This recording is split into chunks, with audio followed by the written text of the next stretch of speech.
नमस्कार दोस्तों, स्वागत है आपका हमारे official YouTube channel GS bye Neeraj sir में। कैसे हैं आप सब? मैं आशा करता हूँ स्वस्थ होंगे, मस्त होंगे और अपनी तैयारी में व्यस्त होंगे। तैयारी मित्रों आप टीजीटी आर्ट की कर रहे हैं तो आप उसकी तैयारी में व्यस्त हैं। व्यस्त रहिएगा मित्रों, बहुत जल्द आपका पेपर होगा और पेपर की डेट जैसे आती है मित्रों आपको तैयारी थोड़ी और ज़्यादा दोगुनी रफ्तार से करनी होगी, क्योंकि मात्र 148 पोस्ट है और इसमें सिलेक्शन लेना है तो फिर ज़्यादा से ज़्यादा प्रैक्टिस की आवश्यकता होगी। यानी प्रैक्टिस को आसान करने के लिए हम आपके बीच लेके आए हैं आज की जो ये क्लास होगी। इसमें हम लोग संपूर्ण सिंधु घाटी सभ्यता को पढ़ेंगे। सिंधु घाटी की सभ्यता का संपूर्ण रिवीजन होगा मित्रों, जो आपके चित्रकला की दृष्टि से बहुत इंपॉर्टेंट है। चित्र कला की दृष्टि से कोई भी पॉइंट छूटेगा नहीं और कोई भी पॉइंट एक्स्ट्रा भी नहीं होगा, लेकिन हाँ जो परीक्षाओं में छप सकता है उन सभी को यहाँ समाहित करने की बात की गई है। मित्रों आप जानते हैं थोड़ा सा सब्र रखना पड़ता है, कुछ भी अचीव करने के लिए थोड़ा सा सब्र रखने की आवश्यकता होती है। तो इसीलिए मैं कहता हूँ सब्र रखो, अभी मेहनत जारी है, वक्त खुद कहेगा अब तेरी बारी है। आइए क्लास स्टार्ट करते हैं। सिंधु घाटी सभ्यता। सिंधु नदी घाटी में कला का उद्भव ईसा पूर्व 3री शताब्दी के उत्तरार्ध में हुआ था। सिंधु नदी एवं उसकी सहायक नदियों के बीच पनपी सभ्यता को हम सिंधु सभ्यता या हड़प्पा सभ्यता के नाम से पुकारते हैं। सिंधु सभ्यता भारत के अतीत की सबसे पहली सुंदर तस्वीर सिंधु घाटी सभ्यता में मिलती है। सिंधु सभ्यता का संबंध मुख्यतः भारत व पाकिस्तान से होता है और सिंधु घाटी सभ्यता भारत की प्रथम नगरीय सभ्यता बताई जाती है। आगे बढ़ें तो आगे कहा जाता है यह संभवतया या यह सभ्यता मुख्यतः वास्तुकला यानी भवन निर्माण के लिए जानी जाती है और सिंधु सभ्यता को हम आद्य ऐतिहासिक काल के अंतर्गत रखते हैं। सिंधु सभ्यता के दो प्रमुख स्थल, एक तो मोहनजोदाड़ो है और दूसरा आपका हड़प्पा होता है मित्रों। मोहनजोदाड़ो जिसे रखालदास बनर्जी 1922 में खोजते हैं और जो आपका हड़प्पा होता है मित्रों जिसे दयाराम शाहनी साहब 1921 में खोजते हैं। सिंधुवासी पीपल वृक्ष की पूजा करते हैं, ये भी बात आपको याद रखनी होती है। और सिंधु सभ्यता की अगर खोज की बात आती है तो सर जर्नल कर्निंघम महोदय ने सबसे पहले हड़प्पा टीले का पता 1878 में लगाया था।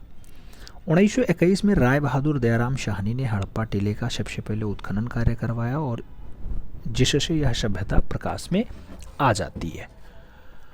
बात आगे करते हैं तो कहा जाता है सिंधु सभ्यता में सर्वप्रथम हड़प्पा टीले की खोज के कारण इसे हड़प्पा सभ्यता भी कहा जाता है। मोहनजोदाड़ो सिंधु सभ्यता का दूसरा महत्वपूर्ण स्थल होता है मित्रों। कौन सा? मोहनजोदाड़ो, जिसकी खुदाई 1922 में रखालदास बनर्जी के द्वारा होती है। मोहनजोदाड़ो नदी पूछा जाता है तो सिंधु नदी के किनारे है और लरकाना जिला में पाया जाता है पाकिस्तान में। सिंधु सभ्यता के समय की अगर बात करते हैं तो सिंधु सभ्यता के समय को लेकर के विभिन्न विद्वानों ने अलग अलग मत दिया है। माधव स्वरूप वत्स के अकॉर्डिंग जो इसका टाइम पीरियड है वो 3500 ईसा पूर्व से स्टार्ट होता है और 2500 ईसा पूर्व तक चलता है। अगर आप मार्टिन वेलर के अकॉर्डिंग चलेंगे तो ये 2500 ईसा पूर्व से 1500 ईसा पूर्व का डाटा है। जॉन मार्शल के अनुसार चलेंगे तो 3250 से 2750 ईसा पूर्व का डाटा है। जबकि डीपी अग्रवाल के अकॉर्डिंग चलेंगे तो 2350 से 1750 ईस्वी का ये डाटा बताया जाता है। आप रेडियो कार्बन डेटिंग देखेंगे मित्रों, सबसे प्रमाणिक यही बताया जाता है। तो ये 2350 से 1750 ईसा पूर्व का है। जबकि एनसीईआरटी के अकॉर्डिंग अगर देखा जाए तो सिंधु घाटी सभ्यता का जो टाइम पीरियड है मित्रों वो आपका 2550 से 1750 ईसा पूर्व का बताया जाता है। तो ये टाइम पीरियड रहे हैं। सिंधु सभ्यता का सर्वाधिक जो मान्य तिथि है वो कार्बन डेटिंग वाला है यानी C14 वाला है। C14 वाला जो आपका 2350 से स्टार्ट होता है और 1750 तक चलता है। सिंधु सभ्यता मेसोपोटामिया तथा मिस्र की सभ्यताओं के समकालीन रही है। तो आपसे पूछा जाएगा सिंधु घाटी सभ्यता किसके समकालीन रही, तो आप कहना मेसोपोटामिया की सभ्यता के समकालीन रही या फिर इजिप्ट की सभ्यता के समकालीन रही है। आगे बढ़ें तो सिंधु सभ्यता का आकार आता है मित्रों। आप आकार देखना तो सिंधु घाटी सभ्यता का आकार त्रिभुजाकार होता है और जिसका क्षेत्रफल 12,99,600 वर्ग किलोमीटर होता है। सिंधु और उनकी सहायक नदियों की जब हम बात करते हैं मित्रों, तो सिंधु और उनकी सहायक नदियों में पहले सिंधु नाम आएगा, फिर झेलम नाम आएगा, फिर चिनाब, उसके बाद रावी, फिर सतलुज, उसके बाद व्यास का नाम भी आता है। व्यास सतलुज की सहायक नदी होती है। और सिंधु सभ्यता के अन्य नामों की अगर बात करते हैं तो सिंधु घाटी की सभ्यता है, फिर हड़प्पा की सभ्यता है, फिर कांस्ययुगीन सभ्यता है, फिर मेलुहा सभ्यता है, फिर पकाई गई ईंटों की सभ्यता है। ये सब जो है सिंधु घाटी सभ्यता के नाम हो जाते हैं। बात करते हैं सिंधु सभ्यता का नगर विभाजन। तो सिंधु घाटी सभ्यता का जो नगर विभाजन है वो 2 स्तरों पर मिलता है, पश्चिमी व दुर्ग टीला और पूर्वी व नगर टीला। तो पश्चिमी व दुर्ग टीला, पूर्वी व नगर टीला, ये 2 भागों में बढ़ता है नगर विभाजन इसका। धौलावीरा सिंधु सभ्यता का एकमात्र ऐसा नगर था जिसका विभाजन त्रिस्तरीय है, यह 2 स्तरीयों में नहीं रहा है। आप देखो तो ऊपर वाला दुर्ग टीला है और पूर्वी नगर टीला है, ऐसा है, देख लेना अच्छे से, देख लो। ये वाला आपका दुर्ग टीला है और ये वाला आपका पूर्वी नगर टीला है, देख सकते हैं दोनों की बनावट। अब कुछ महत्वपूर्ण स्थल देखेंगे जिनके खोजकर्ता, स्थिति, वर्ष, उत्खननकर्ता, ये सब देख लेना। तो पहले पाकिस्तान का देखा जाए, फिर भारत का देखा जाए। पाकिस्तान की अगर बात करते हैं, इसका आप स्क्रीनशॉट ले लो, फिर पढ़ाते हैं। आप देख रहे हैं हड़प्पा स्थल, ये दयाराम शाहनी के द्वारा उत्खनन कराया जाता है। 1921 में इसका उत्खनन होता है और मांटगोमरी जिला पंजाब पाकिस्तान में पाया जाता है। नदी कई बार पूछा गया है, तो रावी नदी के किनारे स्थित है। आगे बढ़ोगे, कहा जाता है मोहनजोदाड़ो, रखालदास बनर्जी ने इसका उत्खनन कार्य करवाया। 1922 में इसका उत्खनन होता है। ये सिंध प्रांत लकराना जिला पाकिस्तान में होता है और सिंधु नदी के किनारे ये अवस्थित है। और आगे बढ़ें तो कहा जाता है चनहोदरो, एनसी मजूमदार के द्वारा करवाया जाता है 1931 में जो है इसका काम होता है और ये सिंध प्रांत पाकिस्तान में पाया जाता है, सिंधु नदी के किनारे अवस्थित है। जबकि और आगे बढ़े मित्रों तो आगे कहा जाता है कि कोटदीजी जो है फजल अहमद के द्वारा इसका उत्खनन कार्य करवाया जाता है और 1955 से 57 के मध्य ये वर्ष रहा है जब उत्खनन हुआ है और सिंध प्रांत पाकिस्तान में पाया जाता है। सिंधु नदी के किनारे आपका कोटदीजी भी है। आगे बढ़ोगे, सोतका गेंडोर की बात आती है। सोतका गेंडोर की अगर बात करें मित्रों तो ये ऑरेल स्टाइन के द्वारा जो है इसका उत्खनन कार्य हुआ है। 1927 में उत्खनन होता है। बलूचिस्तान पाकिस्तान वाला बेल्ट है और वहाँ पे पाया जाता है और दशक नदी के किनारे स्थित है। जबकि भारतीय स्थलों की अगर बात करते हैं तो रंगपुर आता है मित्रों, ये माधव स्वरूप वत्स वाला है और ये 1953 में जो है इसका उत्खनन होता है। अहमदाबाद काठियावाड़ गुजरात में जो है इसका लोकेशन है और नदी जो है वो भादर नदी के किनारे आपका रंगपुर स्थित है। बात करें लोथल की तो रंगनाथ राव साहब इसे खोजते हैं। 1955 में इसका उत्खनन का कार्य होता है और अहमदाबाद गुजरात में है, भोगवा नदी के किनारे आपका लोथल स्थित है।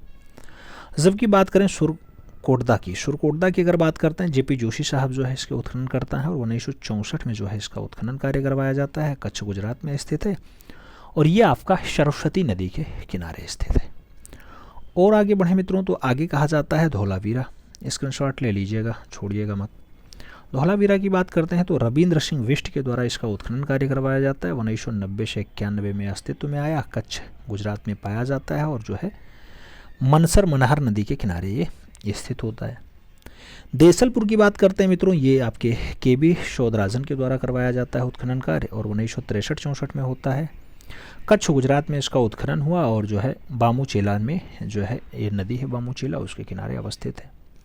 आगे बढ़ें तो रोपड़ की बात आएगी। यज्ञदत्त शर्मा के द्वारा इसका उत्खनन कराया गया। 1953 और उसके 55 के मध्य इसका उत्खनन का कार्य हुआ है।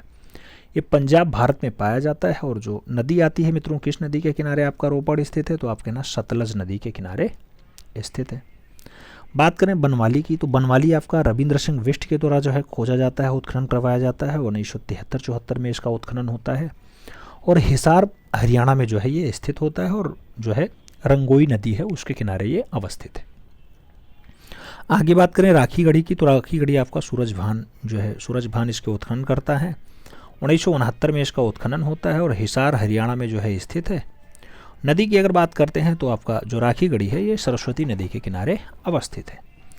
बात करें आपके कालीबंगा की तो कालीबंगा बीबी लाल और बीके थापर के द्वारा उत्खनन करवाया जाता है। 1961 में इसका उत्खनन होता है। हनुमानगढ़ जिला राजस्थान में पाया जाता है और नदी जो है वो कालीबंगा के किनारे घग्घर नदी बहती है तो घग्घर नदी में अवस्थित हो जाता है। और आगे बढ़े मित्रों तो आगे कहा जाता है आलमगीरपुर यज्ञदत्त शर्मा के द्वारा उत्खनन कराया जाता है। 1958 में इसका उत्खनन होता है और मेरठ यूपी में पाया जाता है आपका आलमगीरपुर। हिंडन नदी के किनारे ये अवस्थित है। जबकि हम बात कर लेते हैं दायमाबाद की। दायमाबाद आपका M.N. देश पांडे साहब जो है इसके उत्खनन करता है और 1958-59 में इसका उत्खनन होता है। अहमदनगर महाराष्ट्र में जो है स्थित है आपका दायमाबाद। और बात करते हैं नदी की, तो गोदावरी और प्रवरा नदी के मध्य में ये डाटा पाया जाता है। तो ये सारे दृश्य आपके भारत और पाकिस्तान के प्रमुख स्थल हो गए, उसके उत्खननकर्ता हो गए। अब आगे बढ़ें और सिंधु घाटी सभ्यता के प्रमुख नगर की हम बात कर लेते हैं। तो जैसे अफगानिस्तान से प्राप्त जो स्थल है वो सुरतोघोई और मुंडी कॉक है मित्रों। क्या है? मोड़े गौक है और सुरतोघोई है। कहाँ से मिला? अफगानिस्तान से मिला। अब सिंधु सभ्यता के प्रमुख नगर की अगर बात करते हैं तो हड़प्पा, जिसे यूरोपिया पाकिस्तान में पाया जाता है मित्रों। हड़प्पा की वर्तमान स्थिति माउंटगोमरी पाकिस्तान होता है, माउंटगोमरी जिला होता है मित्रों। इसे सिंधु नदी की उत्तरी राजधानी भी कह देते हैं। सिंधु नदी की उत्तरी राजधानी किसे कहते हैं? माउंटगोमरी को। हड़प्पा का प्राचीन नाम यूरोपिया ऋग्वेद में मिलता है मित्रों। और हड़प्पा सभ्यता का सर्वप्रथम उल्लेख जो है वो 1826 ईस्वी में चार्ल्स मेसन के द्वारा किया जाता है। चार्ल्स मेसन ने हड़प्पा का सबसे पहला उल्लेख किया है। आगे बढ़े तो कहा जाता है इस स्थल की खोज जो है वो 1878 में कर्निंघम महोदय ने की थी इसके खोज की बात। और टीले का जो उत्खनन है 1921 में राय बहादुर दयाराम शाहनी के द्वारा इसका उत्खनन करवाया गया था, टीलों को खुदवाया गया था। हड़प्पा का विकास जो है वो दो स्तरीय है और पूर्वी नगर और पश्चिमी दुर्ग टीला इस टाइप से बसा हुआ है। पूर्वी नगर और पश्चिमी दुर्ग टीला आप देख सकते हैं मित्रों। ये पूर्वी टीला है आपका, इस साइड वाला पूर्वी नगर वाला है, और ये आपका दुर्ग टीला हो गया पश्चिमी टीला। तो इस टाइप से आपका हड़प्पा बना हुआ है। हड़प्पा से प्राप्त अवशेषों की बात करते हैं। आपकी परीक्षा में खूब पूछा जाता है, चाहे जिस लेवल की आप परीक्षा दें, चाहे स्टेट PCS दें, TGT दें या किसी अन्य परीक्षा में, हर जगह पूछा जाता है। तांबे गलाने कारखाना कहाँ मिला? हड़प्पा में मिला। बर्तन पर मछुआरों का चित्र कहाँ मिला? हड़प्पा में मिला है। 33 फुट चौड़ा राजमार्ग कहाँ मिला? हड़प्पा में मिला है। तांबे का इक्का कहाँ मिला? हड़प्पा में मिला है। सूती कपड़े का टुकड़ा कहाँ मिला? हड़प्पा में मिला। पक्षी का पिंजरा कहाँ मिला? हड़प्पा में मिला। 6-6 फुट की यानी 12 कमरों की जो पंक्तियों में बना अन्नागार है मित्रों, वो कहाँ मिला? तो आपके हड़प्पा की सबसे बड़ी इमारत बताई जाती है 6-6 पंक्ति वाली जो 12 कमरों की है, ठीक है, हड़प्पा से मिला। शंख पर बना बैल का दृश्य कहाँ मिला? तो आपके हड़प्पा में मिला है। उर्वरता की देवी अगर देखा जाए तो गर्भ से जो है वो पौधे को निकालता दर्शाया गया है, उर्वरता की देवी के रूप में उन्हें दर्शाया जाता है। वो भी आपका कहाँ से मिला? तो हड़प्पा से ही मिला है। हड़प्पा से प्राप्त दो धड़ हैं, एक पुरुष धड़ है, एक नर्तक धड़ है। पुरुष धड़ की अगर बात करते हैं तो भी हड़प्पा से मिला है, लाल बलुआ पत्थर में बना हुआ है। तो दोनों दिखाते हैं आपको, ये आपका देख लो, ढंग से देखना मित्रों। ये लाल पत्थर से बना हुआ पुरुष धड़ है, हड़प्पा से मिला है। आप देख सकते हैं धड़ अच्छे से। अब पुरुष धड़ और नर्तक धड़ में दोनों में डिफरेंसेस देख लेते हैं। जैसे आदिनाथ ऋषभदेव का जो है ये पुरुष धड़ बताया जाता है, जबकि नर्तक धड़ आपके नटराज शिव का होता है। इसका जो पुरुष धड़ का माध्यम है वो लाल पत्थर है, जबकि आप नर्तक धड़ जो भगवान शिव वाला है, नटराज वाला है, वो काला स्टेला पत्थर से बनाया गया है। माप की बात करते हैं तो 3.3 और या 3.4 के आसपास बताया जाता है, जबकि ये आपका जो नर्तक धड़ होता है वो 3.7 या 3.8 के आसपास होता है। समय काल की बात करते हैं तो 2500 ईसा पूर्व आपका पुरुष धड़ यानी ऋषभदेव वाला बताया जाता है। जो आपका नर्तक धड़ मिलता है वो भी आपका 2500 ईसा पूर्व का बताया जाता है। बात करें संग्रहण की, ये कहाँ रखा हुआ है? तो राष्ट्रीय संग्रहालय नई दिल्ली जाइएगा, वहाँ आपको पुरुष धड़ देखने को मिल जाएगा। जबकि आप अगर जो नटराज शिव आकृति है उसको देखना चाहते हैं तो वो भी आपको राष्ट्रीय संग्रहालय नई दिल्ली में देखने को मिल जाता है।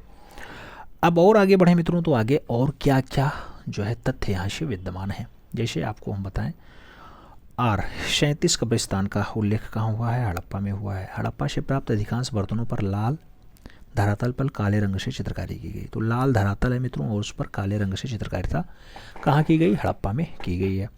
सिंधु सभ्यता के प्रमुख नगरों की अगर बात करते हैं तो हड़प्पा और मोहनजोदाड़ो होते हैं, जबकि सिंधु सभ्यता में परिपक्व स्थलों की बात करें तो वो 6 हैं। परिपक्व स्थलों की संख्या 6 होती है, पूर्ण नगर की संख्या 2 होती है, याद रखिएगा। पूर्ण नगर में हड़प्पा और मोहनजोदाड़ो आते हैं, जबकि परिपक्व नगरों में 6 आते हैं। मोहनजोदाड़ो है, चुनहुदड़ो है, हड़प्पा है, कालीबंगा है, लोथल है और बनवाली है। तो ये 6 नगर आपके किस में आ जाते हैं मित्रों? पूर्ण परिपक्व स्थल में आ जाते हैं। मोहनजोदड़ो की अब बात करते हैं। अभी तक हड़प्पा आपने देखा जहाँ तांबे का बर्तन और 33 फुट वाला चौड़ा मार्ग, तांबे के इक्का, ये सब मिला है। अब थोड़ा मोहनजोदाड़ो की बात कर लेते हैं। मोहनजोदाड़ो आपके पाकिस्तान में है। मोहनजोदड़ो पाकिस्तान के सिंध प्रांत के लखराना जिले में सिंधु नदी के दाहिने तट पर स्थित होता है। इसका उत्खनन कार्य 1922 में रखालदास बनर्जी के नेतृत्व में होता है मित्रों। मोहनजोदाड़ो से हड़प्पा की दूरी पूछी जाती है, 483 किलोमीटर है, 483 किलोमीटर। और मोहनजोदाड़ो का शाब्दिक अर्थ क्या होता है मित्रों? मृतकों का टीला या लाशों का ढेर जो है मोहनजोदाड़ो का शाब्दिक अर्थ बनता है। आगे बढ़े तो कहा जाता है मोहनजोदाड़ो से प्राप्त अवशेष, कौन से अवशेष मिले हैं मित्रों यहाँ पे? तो अन्नागार मिला, जो सबसे बड़ी इमारत बताई जाती है मोहनजोदाड़ो की। उसके बाद सौदाह या शवाधान के अवशेष मिले हैं, यानी जहाँ पे लाशों को जलाया जाता था वो मिला है। उसके साथ बृहद स्नानागार मिला है मित्रों, बड़ा आपका जो वाटर पार्क है वो भी मिला है, बड़ा स्नानागार मिला है। उसके साथ नर्तकी की कांस्य प्रतिमा मिली है, एक डांसिंग गर्ल की प्रतिमा मिली है और इसकी हाइट खूब पूछी जाती है। तो पहले आप डांसिंग गर्ल देख लो, ये आपकी है डांसिंग गर्ल और इसकी हाइट कई बार पूछी गई है मित्रों आपकी परीक्षा में 10.5 ये कई बार पूछा गया, कई बार इंचेज में पूछा गया, तो 4.10 इंचेज याद रखना, एनसीईआरटी से बताती है। अभी 2021 वाले में भी पूछा गया था सीधे क्वेश्चन टीजीटी 2021 में, ठीक है, तो याद रखना। आपकी नर्तकी जो है माध्यम क्या है मित्रों, तो ब्रांज माध्यम में है। ढलाई किस विधि में है, तो मधुचिस्टिंग विधि में है। संग्रहालय कहाँ है, तो ये राष्ट्रीय आधुनिक कला संग्रहालय दिल्ली में रखा हुआ है। लंबाई 10.5 सेंटीमीटर है, चौड़ाई 5 और मोटाई आपका 2.5 सेंटीमीटर है। अगर मुद्रा पूछा जाए किस मुद्रा में है मित्रों, तो त्रिभंग मुद्रा में आपकी ये डांसिंग गर्ल मिलती है। अब डांसिंग गर्ल के बाद आपको एक दृश्य और दिखाते हैं, बहुत बढ़िया दृश्य है मित्रों। आपसे कहेगा दाढ़ी वाले सुंदर योगी की मूर्ति कहाँ से मिली, तो ये दाढ़ी वाले सुंदर योगी की मूर्ति भी आपके हड़प्पा से नहीं, मोहनजोदाड़ो से मिली है। मोहनजोदाड़ो में मातृ देवी की प्रतिमा मिली है। जट टाइप का हार मिला है मित्रों, जट टाइप का हार के साथ साथ हाथी के कपाल मिल गए हैं, हाथी के कपाल के साथ साथ घोड़े के दांत और हाथी के कपाल मिले हैं। बंदर की मूर्ति मिली है, पशुपति मूर्ति मिली है, सभा भवन मिला है मित्रों, दाढ़ी वाले पुजारी की प्रतिमा मिली है, स्वास्तिक चिन्ह का दृश्य मिला है और महाविद्यालय का साक्ष्य, यूनिवर्सिटी का साक्ष्य भी उस टाइम रहा है। तो ये सब दृश्य आपको वहाँ देखने को मिलता है। अगर बात करते हैं बृहद स्नानागार की, तो बृहद स्नानागार का कभी कभी माप पूछ लेता है मित्रों, तो 39 × 23 × 8 फीट में है। अगर ये मीटर में पूछा जाए तो 11.88 × 7.0 × 2.43 मीटर में ये दृश्य दिया जाता है बृहद स्नानागार वाले का, जो बड़ा सा आपका वाटर पॉन्ड है, ठीक है। आगे बढ़े मित्रों, तो आगे कहा जाता है यह स्नानागार सिंधु सभ्यता का सबसे महत्वपूर्ण इमारत बताया जाता है। जो स्नानागार है वो सबसे इम्पोर्टेंट है बताया जा रहा है सिंधुघाटी सभ्यता का। और मार्शल महोदय ने स्नानागार को तत्कालीन विश्व का आश्चर्यजनक निर्माण माना है। तो जॉन मार्शल ने कहा है तत्कालीन विश्व का आश्चर्य निर्माण जो है ये आपका स्नानागार है। आगे बढ़ते हैं, कहा जाता है इस स्नानागार में पूर्वी दिशा में कुषाणकालीन स्तूप मिलता है। और पूर्वी दिशा में अगर आपको कुषाणकालीन स्तूप देखने को मिलता है तो आप जा सकते हैं मोहनजोदाड़ो, वहाँ देखने को मिल जाएगा। अब नर्तकी की प्रतिमा पर थोड़ी बात कर लेते हैं, जो 10.5 सेंटीमीटर ऊंची है। यह विश्व की सबसे प्राचीन कांस्य प्रतिमा है। यह विश्व की सबसे प्राचीन कांस्य प्रतिमा है। इस मूर्ति में एक नग्न महिला को दर्शाया गया है, जिसका बायां हाथ नीचे की तरफ है, सीधा है और चूड़ियों से भरा हुआ है और दाहिना हाथ कमर पर है। इसके गले में एक त्रिफुलिया हार भी दर्शाया गया है मित्रों। तो एक जो है त्रिफुलिया हार कहाँ दर्शाया गया, नर्तकी की प्रतिमा में दर्शाया गया। नर्तकी की प्रतिमा की जो मूर्ति है उसकी लंबाई चौड़ाई क्या है, तो 10.5 सेंटीमीटर इसकी लंबाई है। इंचेज में 4.10 इंचेज आता है, इंच की बात याद रखिएगा। यह मूर्ति कांस्य माध्यम में है और मधुचिस्टिंग विधि में आपकी बनाई गई है। तो ये आपके बात हो गई किसकी मित्रों, आपके नर्तकी की प्रतिमा की हो गई। अब थोड़ी सी पुजारी की प्रतिमा की बात कर लेते हैं। पुजारी की प्रतिमा की अगर बात करते हैं तो इस प्रतिमा को पुजारी की प्रतिमा या फिर त्रिफुलिया शाल वाले योगी की प्रतिमा या दाढ़ी वाले योगी की प्रतिमा के नाम से जाना जाता है। इसका माध्यम जो है वो सफ़ेद बलुआ पत्थर होता है। और माप की बात करते हैं मित्रों तो 17.5 सेंटीमीटर यानी 7 इंच के आसपास होता है। अगर संग्रहालय की बात करते हैं तो ये आपके पुजारी की प्रतिमा राष्ट्रीय संग्रहालय कराची में रखा हुआ है। आपको पाकिस्तान जाना पड़ेगा देखने के लिए। आपको मातृ देवी की प्रतिमा दिखाते हैं मित्रों, मदर गॉडेस जिसे कहा जाता है वो प्रतिमा है। और मोहनजोदाड़ो में मृण मूर्तियाँ जो मिली हैं वो आपको देखने को मिल रही हैं। माध्यम की अगर बात करते हैं मित्रों, टेराकोटा माध्यम में है और जो माप होती है यह माप आपकी 22 सेंटीमीटर होती है। 22 सेंटीमीटर यानी 8.8 इंचेस किसकी, मातृ देवी की प्रतिमा की। संग्रहालय की अगर बात होती है, राष्ट्रीय संग्रहालय नई दिल्ली में आपको देखने को मिल जाएगा, आप वहाँ जा सकते हैं, देख सकते हैं। और आगे बढ़ें तो कहा जाता है टेराकोटा माध्यम में बनी हुई यह मूर्ति चिकोटी विधि से बनाई गई है और इस मूर्ति के सिर पर पंखे नुमा और कपनुमा आकृति की टोपी यानी मुकुट बनाया गया है। तो ये सब दृश्य आपको यहाँ पे देखने को मिल सकता है। अगर आप देखना चाहते हैं मातृ देवी की प्रतिमा तो ये सब दृश्य यहाँ उत्कीर्ण है। आगे बढ़ें, पशुपति मोहर की बात करते हैं तो माध्यम क्या होता है मित्रों पशुपति मोहर में, तो स्टेटाइड यानी सलखड़ी पत्थर का जो है ये पशुपति मोहर आपको मिलता है। और पलथी मारकर बैठे मनुष्य आकृति और 3 मुख वाले देवता को जो है यहाँ पे दर्शाया गया है। पशुपति की इस आकृति में 3 सिंहों वाला मुकुट दर्शाया गया है और आकृति के दाएं तरफ हाथी और बाएं तरफ गैंडा और भैंसे के साथ साथ नीचे जो है वो हिरण को अंकित किया गया है, नीचे हिरण को बनाया गया है। मोहनजोदाड़ो से टिकरे पर नाव का रेखांकन और टेराकोटा बैलों की प्रतिमा भी आपसे देखने को मिल जाती है यहाँ पर। तो ये सब दृश्य आपका मोहनजोदाड़ो से मिला है। चाहे वो आपसे हार पूछ लेता जेट टाइप वाला, चाहे वो सभा भवन पूछ लेता, और चाहे आपसे वो टिकरे पर नाव के रेखांकन का जो टेराकोटा बैल है वो पूछ लेता है। सब आपको याद रखना होगा।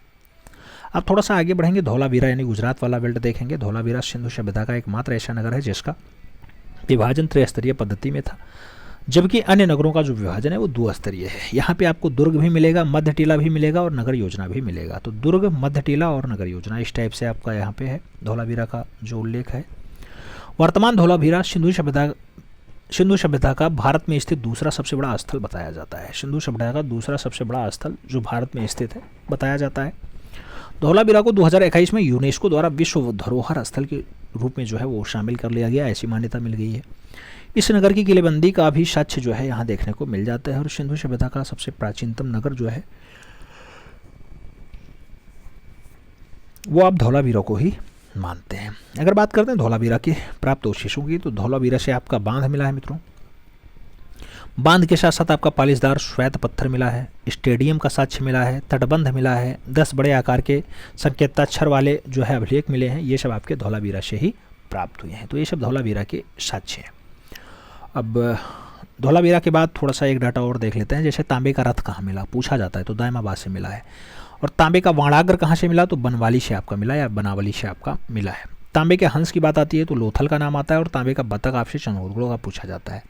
और तांबे के बटन की अगर बात आती है तो कालीबंगा का नाम आपको प्रमुखता से लगाना पड़ता है। तो ये सब साक्ष्य आपके धौलावीरा के पास से मिले हैं जो तांबे में है। जैसे तांबे का बटन कालीबंगा, तांबे का बतख चनहुदड़ो, तांबे का हंस लोथल और तांबे का वाणागर बनावली। और तांबे का रथ जब पूछा जाए तो दायमाबाद के साथ आप आंसर लगाना, ऐसा साक्ष्य मिला है। अब धौलावीरा के बाद थोड़ा सा चनहुदड़ो के बारे में पढ़ लेते हैं। चनहुदड़ो पाकिस्तान के जो है साथ आता है। आप जानते हैं यहाँ से प्राप्त अवशेष क्या क्या है। तो चनहुदड़ो से आपके कुत्ते को बिल्ली का पीछा करते हुए चित्रण देखने को मिल रहा है। उसके साथ सौंदर्य प्रसाधन मिल रहा है, अलंकृत हाथी मिल रहे हैं, लिपस्टिक का साक्ष्य जो महिलाएं प्रयोग करती हैं वो लिपस्टिक का साक्ष्य यहाँ मिला है। वक्राकार ईंटों का प्रयोग यहाँ हुआ है। तांबे के बतख का जो है उपयोग यहाँ हुआ है। मन के बनाने कारखाने मिले हैं। और बिना गढ़ वाले अकेला सिंधु नगर भी यहाँ मिल जाता है। तो बिना गढ़ वाला अकेला सिंधु नगर कहाँ मिला, चनहुदड़ो पाकिस्तान में देखने को मिल जाता है मित्रों। आगे बढ़ें तो आगे कहा जाता है कालीबंगा राजस्थान। प्राप्त अवशेष की अगर बात करते हैं तो काले रंग की चूड़ियाँ यहाँ है, जुते हुए खेत का साक्ष्य यहाँ है, घर में कुएं के साक्ष्य मिले हैं, तांबे के बटन मिले हैं, बेलनाकार मोहरे यानी सिलेंडर सेल आपके कालीबंगा से मिल गए हैं, लकड़ी की नालियों का साक्ष्य यहाँ से आपको मिल गया है। और लकड़ी की नालियों के साथ साथ हवन कुंड यहाँ मिले, कांसे की सुई मिली, ऊँट की हड्डी मिले। और कालीबंगा का शाब्दिक अर्थ जो होता है वो काले रंग की चूड़ियाँ होता है। तो ये सब साक्ष्य जो है आपके कालीबंगा राजस्थान से मिल गए हैं, काले रंग की चूड़ियों वाले। ठीक है, आगे बढ़े थोड़ा लोथल के बारे में देख लेते हैं। लोथल सिंधु सभ्यता का जो बंदरगाह है यानी डाकयार्ड वो आपका लोथल ही होता है। लोथल को सिंधु सभ्यता का मानचेस्टर भी कहा जाता है। लोथल को सिंधु सभ्यता का मानचेस्टर भी कहा जाता है। लोथल लोथल लोथल लोथल मोहनजोदाड़ो से लगभग 600 मील यानी 960 किलोमीटर दक्षिण पूर्व में अवस्थित बताया जाता है। अगर लोथल से प्राप्त अवशेषों की हम बात करते हैं तो सबसे पहले आपको गोदीवाड़ा का साक्ष्य यानी जहाज बनाने का कारखाना मिल रहा है, तांबे का हंस मिल रहा है, तराजू का साक्ष्य और पत्थर के बांट देखने को आपको लोथल में मिल जाएंगे। शतरंज के नमूने आपको मिल जाएंगे मित्रों। शतरंज के नमूने के साथ साथ जहाज की पेंदी मिलेगी, हाथी दांत का पैमाना मिलेगा, अनाज पीसने की चक्की मिल जाएगी, धान की भूसी मिल जाएगी, मोती बनाने की भट्टी मिल जाएगी। 16 के अनुपात में फारसी की मोहरें जो है आपको लोथल से ही देखने को मिलती हैं। युग्म समाधियाँ यानी दोनों लोगों को एक साथ दफनाने का जो प्रथा रहा वो भी आपका लोथल में ही रहा है। 17 कब्रों का जो साक्ष्य है वो 17 कब्र यानी 17 समाधियाँ एक साथ हैं वो आपका लोथल में मिल रहा है। उसके साथ मृदभांड पर चित्रित पंचतंत्र की कहानी धूर्त लोमड़ी की कथा भी आपको लोथल में ही देखने को मिलती है। और नाव और दिशा मापक यंत्र का जो साक्ष्य मिला है वो भी आपके लोथल से ही मिला है। तो ये सब दृश्य आपको लोथल में देखने को मिल रहे हैं। तो ये बात लोथल की हो गई। लोथल कहाँ पे है? गुजरात में। लोथल के बाद बनवाली हम लोग पढ़ रहे हैं। बनवाली या बनावली कई बार ऐसा क्वेश्चन होता है। यह हरियाणा राज्य में पाया जाता है मित्रों। हिसार जिले में प्राचीनतम सरस्वती नदी के किनारे आपका बनवाली स्थित है। प्राप्त अवशेष की अगर बात करते हैं तो मिट्टी का बर्तन यहाँ मिला, सिलखड़ी की मोहरें यहाँ मिली, हल्की आकृति जो खिलौना वाला है वो आपको यहीं मिला है। उसके साथ तांबे का वाणागर भी आपको यहीं देखने को मिल रहा है। तांबे का वाणागर कहाँ मिला है आपका? तो तांबे का वाणाग जो आपका मिल रहा है वो आपके बनावली से मिल रहा है। तो ये सब बात बनावली की हो गई। इसके बाद राखी गढ़ी की हम बात कर लेते हैं। राखी गढ़ी आपका हरियाणा प्रांत में पाया जाता है। इसे हड़प्पा सभ्यता की प्रांतीय राजधानी भी कहा जाता है। वर्तमान में ज्ञात सिंधु सभ्यता का भारत में स्थित सबसे बड़ा स्थल कौन सा है? तो वर्तमान में ज्ञात सिंधु सभ्यता का भारत में सबसे बड़ा स्थल आपका राखीगढ़ी ही बताया जाता है। ये आपके राखीगढ़ी की बात हो गई। राखीगढ़ी के बाद आपका दायमाबाद आता है मित्रों। दायमाबाद आपका महाराष्ट्र वाला होता है। प्राप्त अवशेष क्या क्या है? तो तांबे का रथ है, तांबे की हाथी की मूर्ति है, तांबे के गहने की मूर्ति भी आपका दायमाबाद महाराष्ट्र से मिला है। माता थल की अगर बात करते हैं, मीता थल की बात करते हैं, तो मीता थल आपके हरियाणा में पाया जाता है। प्राप्त अवशेष की बात करें तो शंख की चूड़ियाँ यहाँ मिली है मित्रों आपके माता थल से, यानी हरियाणा से आपको देखने को शंख की चूड़ियाँ मिली है। आलमगीरपुर की अगर बात करते हैं, उत्तर प्रदेश का है मित्रों। यहाँ से प्राप्त अवशेषों की अगर बात करते हैं तो रोटी बेलने की चौकी जो मिली है मित्रों, वो रोटी बेलने की चौकी आपके आलमगीरपुर मेरठ उत्तर प्रदेश से मिली है। तो ये बात तो आपके कुछ साक्ष्यों की हो गई। उसके बाद सिंधु सभ्यता से प्राप्त जो चिन्ह हैं उनके महत्व की हम बात करते हैं। जैसे मातृ देवी का महत्व क्या है मित्रों? तो आप जानते हैं मातृ देवी का जो महत्व है वो मुख्य इष्ट देवी के रूप में है, जबकि पशुपति शिव का वो योगीश्वर के रूप में दर्शाया गया है। कुबड़ वाला बैल किस लिए फेमस है? तो वो पवित्र पशु के लिए दर्शाया गया, जबकि कबूतर की अगर बात करते हैं वो पवित्र पक्षी के रूप में दर्शाया गया। पीपल की बात करें तो वो पवित्र वृक्ष के रूप में दर्शाया गया, जबकि स्वास्तिक की अगर बात करते हैं तो सूर्य उपासना का प्रतीक आपका स्वास्तिक दिखाया गया। ताबीज की अगर बात करते हैं मित्रों तो प्रजनन शक्ति का प्रतीक है आपका ताबीज, और बकरा की अगर बात करते हैं तो बलि का प्रतीक आपका बकरा दर्शाया गया। तो ये सारी विशेषताएं रही हैं जो प्रतीक चिन्ह उस टाइम पे मिले थे। अब थोड़ा सा बात कर लेते हैं सिंधु घाटी सभ्यता की विशेषताएं क्या क्या रही। तो स्टेप बाय स्टेप सब कुछ दिया गया है, समझते हुए चलना है। सिंधु घाटी सभ्यता में देखने को मिलता है मित्रों कि जो सिंधुवासी रहे हैं वो जौ की खेती ज़्यादा बढ़िया से की है। जौ के बाद गेहूँ, तो जौ और गेहूं मुख्य फसल रहा। उसके बाद तिल भी बोए, मटर भी बोए, चावल भी बोए, कपास भी बोए। तो ये सब व्यावसायिक फसल की खेती करना जान गए थे। उसके बाद सिंधुवासी की अगर बात करते हैं तो नारियल, खजूर, आम, तरबूज आदि फलों का सेवन भी बढ़िया से करते थे, जिसकी जानकारी मृत भांडों पर अंकित चित्रों से ज्ञात हो जाती है। सिंधु सभ्यता में सर्वप्रथम कपास की खेती की जाती है। कपास की खेती भी सिंधु सभ्यता में की जा रही है। कृषि के प्राचीनतम साक्ष्य मेहरगढ़ पाकिस्तान से प्राप्त होते हैं और कपास सिंधु वासियों की मुख्य व्यावसायिक फसल रही है। सिंधुकालीन लोग गाय, भैंस, ऊंट, भेड़, सिंधु घाटी कालीन के लोग जो हैं वो गाय, भैंस, ऊंट, भेड़ आदि पशुओं का पालन करते थे और बाघ, हिरण, खरगोश आदि पशुओं से परिचित भी रहे। बात करते हैं सिंधु सभ्यता के लोगों को घोड़े का ज्ञान नहीं था। हाँ बिल्कुल, घोड़ा नहीं जानते थे। और सिंधुवासी के लोग जो है सूती, ऊनी, रेशमी आदि वस्तुओं का प्रयोग बढ़िया से करते थे। सिंधु घाटी सभ्यता के लोगों को कताई, बुनाई और रंगाई का भी ज्ञान हो गया था। और सिंधु घाटी सभ्यता के लोगों को तांबा, चांदी, सोना, टिन, कांसा, पीतल, शीशा आदि धातुओं का भी ज्ञान हो गया था। अब कई बार परीक्षाओं में पूछा गया मित्रों, कांसा में जो है रेशियो क्या होता है? तो कांसा में तांबा, टिन और जस्ता का जो रेशियो है 90, 7 और 3 का होता है। तो कांसा में तांबा, टिन और जस्ता का जो रेशियो है 90, 7, 3 का होता है, याद रखिएगा। आगे बढ़ें, आगे कहा जाता है सिंधु सभ्यता के लोग प्रमुख रूप से कांस्य धातु को अपनाया करते थे, वही कांसा। इसमें टीना, टिन और जस्ता का उपयोग होता है। सिंधु सभ्यता के लोग सर्वाधिक ताम्र धातु का जो है प्रयोग किए हैं और सिंधु सभ्यता के लोगों ने लोहे धातु की जानकारी नहीं रखते थे। सिंधु घाटी सभ्यता में मिट्टी के बर्तनों का साक्ष्य ज़्यादा मात्रा में मिला है और बर्तनों में धरातल को लाल रंग से लेप करके उसके ऊपर काले रंग की चित्रकारी सिंधु घाटी काल में की गई है। सिंधु घाटी सभ्यता के बर्तनों को जो है वो चाक से बनाया गया मित्रों, जो कुम्हार अपना चाक यूज करते हैं ना, उससे बनाया गया है। और सिंधु घाटी सभ्यता के लोगों ने 100 पात्रों पे सर्वाधिक जो है वो मयूर पक्षी मिला है, उसके साथ चित्रण ज़्यादा मात्रा में किया गया है। आगे बढ़े तो आगे कहा जाता है मित्रों, सिंधुवासी सलखड़ी, तांबा, हाथी दांत, मिट्टी के मोहरों का प्रयोग बढ़िया से करते थे और सिंधु घाटी सभ्यता में लगभग 1200 से 2000 मोहरें आपकी प्राप्त बताई जाती हैं। सर्वाधिक मोहरें आपके सलखड़ी की, उसके बाद जो है वर्गाकार में सलखड़ी की मिली हैं और इन मोहरों में अधिकांशतः जो मोटाई रखी गई है वो 1.5 इंच की रखी गई है। तो मोटाई का जो माध्यम रहा वो लगभग सेम रहा, चाहे वो 2.8, 2.8, 1.5 का हो, चाहे वो आपका 2.5, 2.5 और 1.5 का हो, या फिर आपका 2.4, 2.4 और 1.5 का रहा हो। तो यानी कुल मिलाकर के जो हमें मोटाई मिली वो समान रही, 1.5 ही रही है। इस सभ्यता का सर्वाधिक जानकारी हमें मोहरों से ही प्राप्त होती है और मोहरों में सर्वाधिक जो है पीपल वृक्ष का अंकन देखने को मिल जाता है। तो पीपल वृक्ष आपके मोहरों में ज़्यादा है।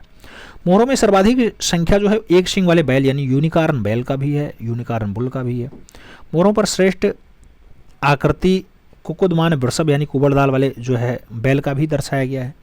मोहरों की माप अभी हमने जस्ट बताई है 2.8 गुणे 2.8 गुणे 1.5 इंचेस की है, 2.5 गुणे 2.5 गुणे 1.5 इंचेस की है, और 2.4 गुणे 2.4 गुणे 1.5 इंचेस की बताई जाती है। तो इस टाइप की मोहरें मिल रही हैं। सिंधु सभ्यता में महत्वपूर्ण तथ्य की अगर बात करते हैं तो सिंधु घाटी सभ्यता में कुल 18 जो है प्रतिमाएं मिली हैं। 18 प्रतिमाएं आपको सिंधु घाटी सभ्यता में देखने को मिल जाती हैं। डीएच गार्डन ने इस सभ्यता को सुमेरियन प्रभाव से युक्त बताया है और घरों में मिले स्नानागार अर्थव्यवस्थाकार योजनाओं पर बनाए गए हैं। हड़प्पा से प्राप्त ईंटों का जो अनुपात रहा है वो 4:2:1 का रहा है। 4:2:1 का जो है यहाँ रेशियो रहा है।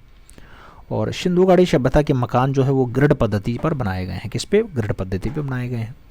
कांच की ओप यानी पॉलिश चढ़ाने की शुरुआत जो है वो सिंधु घाटी सभ्यता से ही मानी जाती है।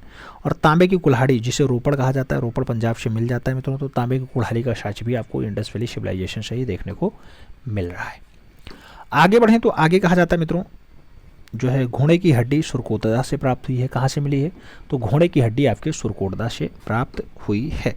सिंधु घाटी सभ्यता के लोग जो है वो मकान निर्माण में एल आकार का ईंट का प्रयोग ज़्यादा बढ़िया से करते थे, तो इसीलिए 4:2:1 का जो है रेशियो रखा गया है। और भीषण अग्निकांड के साक्ष्य जो है कहाँ से मिले हैं? तो भीषण अग्निकांड जो हुआ है वो आपके रोजदी से मिला है साक्ष्य। रोजदी में ऐसा भीषण कांड हुआ है। सिंचाई के लिए नहर का प्रयोग मालवाड़ राजस्थान नामक स्थान से मिल गया है मित्रों। और सिंधु सभ्यता मात्र सत्तात्मक रही है। मात्र सत्तात्मक सिंधु सभ्यता रही है। सिंधुवासी पशुपति और मातृ देवी की पूजा करते थे और मूर्ति पूजा का प्रारंभ जो है वो सिंधु सभ्यता से ही माना जाता है। सिंधु सभ्यता से ही माना जाता है। मनके बनाने कारखाना लोथल व चन्हूदड़ों से प्राप्त होते हैं मित्रों। देखा है कि लोथल और रंगपुर से देखने को मिल रहा है। सिंधु सभ्यता की जो लिपि होती है वो चित्रात्मक होती है, यानी पोक्टोग्राफ होता है मित्रों, जिसमें कुल जो है 396 चित्र देखने को मिलते हैं। कितने चित्र? 396 चित्र देखने को मिल जाते हैं। यह लिपि दाएं से बाएं और फिर दूसरी लाइन में बाएं से दाएं लिखी जाती है। वर्तमान में भारत में खोजे गए हड़प्पा कालीन सबसे विशाल नगर की अगर बात करते हैं तो सबसे बड़ा वाला नगर जो है वो राखीगढ़ी होता है। सिंधु लोगों के जो सिंधु सभ्यता के लोग रहे मित्रों वो तलवार से परिचित नहीं रहे, जिसे खड़ग कहा जाता है, कृपाण कहा जाता है, वो तलवार से परिचित नहीं रहे। सिंधु सभ्यता में जो सर्वोत्तम कलाकृति है वो मोहरों पर मिलती है मित्रों। और सिंधु सभ्यता की चित्रकला संबंधित सर्वाधिक जानकारियाँ जो है वो बर्तनों पर की गई हैं और वहीं से आपको जानकारी देखने को मिल जाती है। सिंधु सभ्यता में पक्की मिट्टी की मूर्तियों का निर्माण जो है वो चिकोटी विधि से किया गया है। तो ज़्यादातर जो पक्की मूर्तियाँ मिली हैं मित्रों वो चिकोटी विधि वाली हैं। और तांबे के बने 424 यंत्रों का ताम्रनिधि जो है वो मध्य प्रदेश के गुंजेरिया से देखने को मिल रहा है। गुंजेरिया से प्राप्त हुआ है। आगे बढ़ें तो आगे कहा जाता है सिंधु सभ्यता में अभिलेख युक्त मोहरें सर्वाधिक हड़प्पा से ही मिली हैं। कहाँ से मिली हैं? हड़प्पा से मिली हैं। हड़प्पा से प्राप्त एक सिंगी वृषभ यानी सेलखड़ी माध्यम में भारतीय संग्रहालय कोलकाता में सुरक्षित बताया जाता है। और एक मुद्रा पर पैर में सांप को दबाए, एक मुद्रा में पैर में जो है वो सांप को दबाए गरुड़ का चित्रण कहाँ से मिला है? तो एक पंजे में सांप को दबाए हुए जो गरुड़ का दृश्य दर्शाया गया वो आपके हड़प्पा से दर्शाया गया मित्रों। ऐसा साक्ष्य वहाँ से मिल रहा है। विश्व का सबसे प्राचीन नगर जो है वो किसे माना जाता है? तो विश्व का सबसे प्राचीनतम नगर मोहनजोदड़ो को माना जाता है। और पशु आकृति युक्त मोहरें कहाँ से मिली हैं? तो आपकी मोहनजोदड़ो से या मोहनजोदड़ो से ही मिली है। बनवाली के मकानों में अग्निवेदियाँ मिली हैं मित्रों। और कालीबंगा से कच्ची ईंटों के भवन प्राप्त होते बताए गए हैं।